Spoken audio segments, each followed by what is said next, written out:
I want to change the pace. I want to ask you about commentating, man. You won the best. Well, thank you very much. Did you have to go to school for that or some shit? No, but I started off, you know, when the UFC signed with Fox in 2012, they started having some of the fighters doing the pre-fight show and the post-fight show. And I would sit at home and see like the other fighters doing it and talk so much shit. But like, oh, these guys are terrible. I don't know why they don't have me. Honestly, some of my favorite times watching him and Dominic Cruz just bicker on the set. Oh God, Cruz he's a little bastard. Anyway, but so then eventually I got my shot to do it. But it's a lot different when you're sitting in a big studio and there's directors and all the rest of it, and they're like talk and you're like So I didn't know how hard it was, but I did that for about 7 years. So you slowly but surely, you know, because at first they couldn't understand the word I said, you know. So like if I'm talking here, then when I'm commentating or whatever, I kind of change my voice a little bit. I overpronounce my words and stuff. That's why a lot of English people give me shit for having an American accent. Yeah, I don't have an American accent, but people need to understand me. Do your kids got an American accent yet? Yeah, they do. Lucas full on, Callum and Ellie, my older two, depending on who they're with. Like if they're speaking to us, English. If they're with their friends, American. Were they all born in the U.S.? No, all in England. All in England. But do you live in the U.S. full time now? Yeah, been here for 13 years. Wow. Hey, I still remember the funny joke you told me about when Colin first came here. He was ordering at the restaurant. Oh, come on, which one? And yeah. the fucking knife. You want to tell Barry that? Yeah, no.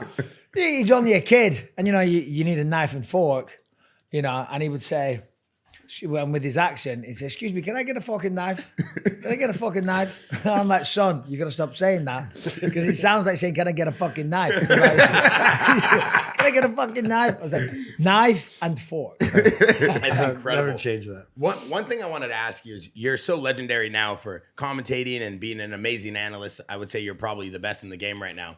And the way you talk about fighting, your podcast, everything you do in media, you did a beautiful transition. Amazing career. You win a belt, no pun intended. And then you go on and, you know, you have more success after fighting. And a lot of fighters, Luke, Rampage, TJ, a lot of guys are here on the Jackson podcast doing the same now. Yeah. He's still competing. Rampage is going to be boxing soon. But it seems like you were able to hang up that chapter and start the next one seamlessly.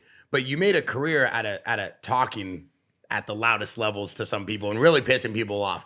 And I feel like people loved it about you, right? Love or hate it, you made fighting amazing. They didn't initially, but go on, sorry. Yeah, no. And then I know that you had that initial wave, maybe didn't like it, and then it turned, right? And then people love that because you put on a good show. Who did you have the hardest time trying to piss off? Oh, God, I have no idea. George St. Pierre was pretty unfazable, to be honest. But in going back to what you just said there, is because of my eye, I was very lucky because as fighters, you just focused on fighting. You know what I mean? And you don't look past that. You think, I'm good. This is going to last forever.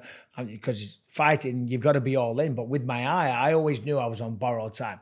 Every single fight I had, they could discover it just by saying, how many fingers? You know what I mean? So I was trying to do everything I could. That's why I started doing the podcast. That's why I started doing all the work on Fox. That's why I started trying to do more acting work, and you know, which is hard to come by. But you know what I mean? Started diversifying into as many different areas. Because I thought, I'm done. Pretty much every fight could be my next last fight. I managed to keep going for about another 5 years or so. What was it? Yeah, about 5 years. But yeah, so it was a blessing in disguise in some way.